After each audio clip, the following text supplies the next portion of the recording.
नमस्कार दोस्तों, आज हम आपके लिए कार्तिक माह महात्म्य 10वां अध्याय लेकर आए हैं।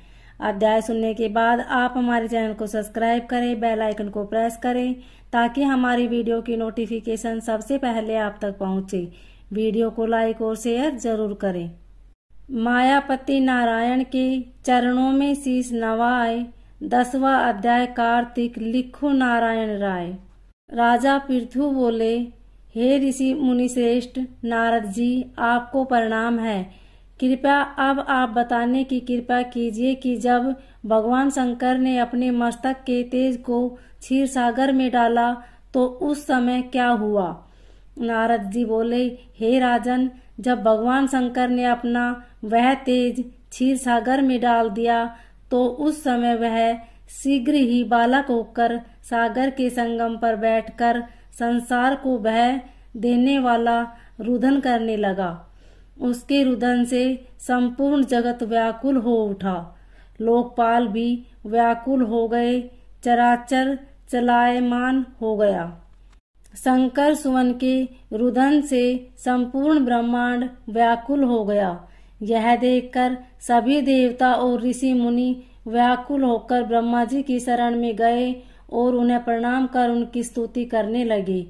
उन सभी ने ब्रह्मा जी से कहा, हे पितामह, यह तो बहुत ही विकट परिस्थिति उत्पन्न हो गई है। हे माया महायोगिनी, इसको नष्ट कीजिए।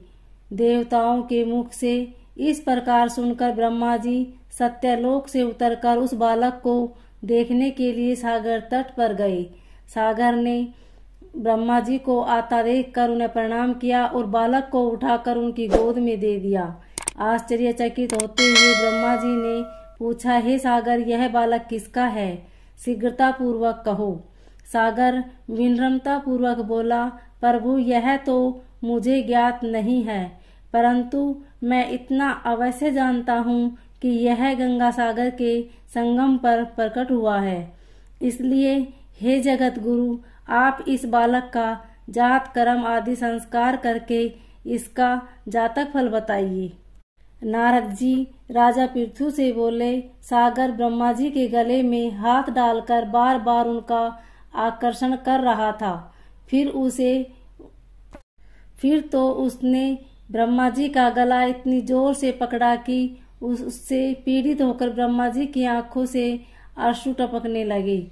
ब्रह्मा जी ने अपने दोनों हाथों का जोर लगाकर किसी प्रकार सागर से अपना गला छुड़वाया और सागर से कहा, हे सागर, सुनो, मैं तुम्हारे इस पुत्र का जातक फल कहता हूँ। मेरे नेत्रों से जो यह जल निकला है, इस कारण इसका नाम जलंधर होगा। उत्पन्न होते ही यह तरुणावस्था को प्राप्त हो गया है, इसलिए यह सब शास्त्रों का पारगामी, पराक्रमी, महावीर, बलशाली, महायोद्धा और रण में विजय प्राप्त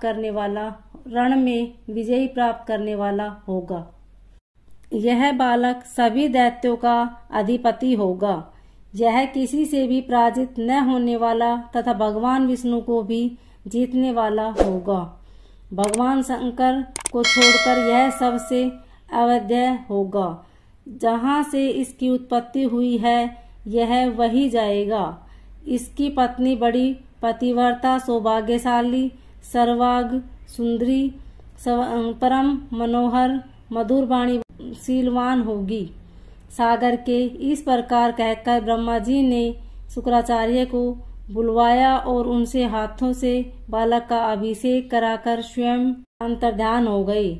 बालक को देखकर सागर की प्रसन्नता की सीमा न रही। वह हर्षित मन से घर आ गया। फिर सागर में उस बालक का लालन पालन कर उसे पुष्ट किया।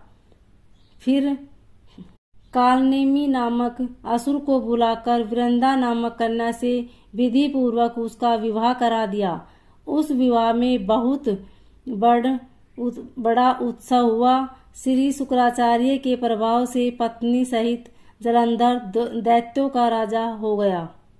इंद्र की ऐसी बात सुनकर वह दूत शीघ्र ही जलंधर के पास आया और सब बातें कह सुनाई।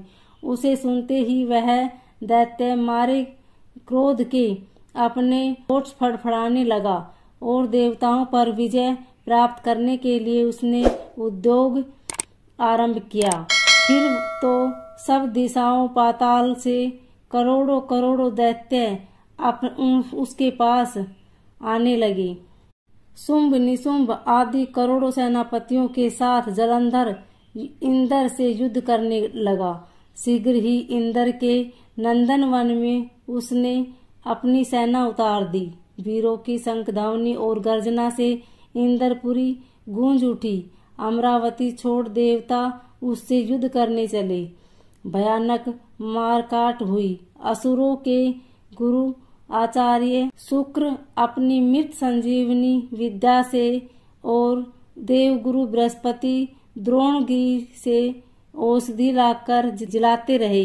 इस पर जलंधर को क्रोध होकर कहा कि मेरे हाथ से मरे हुए देवता जी कैसे जाते हैं? जिलाने वाली विद्या तो आपके पास है। इस पर शुक्राचार्य ने देवगुरु द्वारा द्रोणाचार्य से औषधि लाकर देवताओं को जिलाने की बात कह दी। यह सुनकर जलंधर और भी कुपित हो गया। फिर शुक्राचार्य जी ने कहा, यदि शक्ति हो तो द्रोणागिरी को उखाड़कर समुद्र में फेंक दो, तब मेरे कथन की सत्यता प्रमाणित हो जाएगी। इस पर जलंधर कुपित होकर जल्द ही द्रोणागिरी पर्वत के पास पहुंचा और अपनी भुजाओं से पकड़कर द्रोणागिरी पर्वत को उखाड़कर समुद्र में फेंक दिया। यह तो भगवान शंकर का तेज था।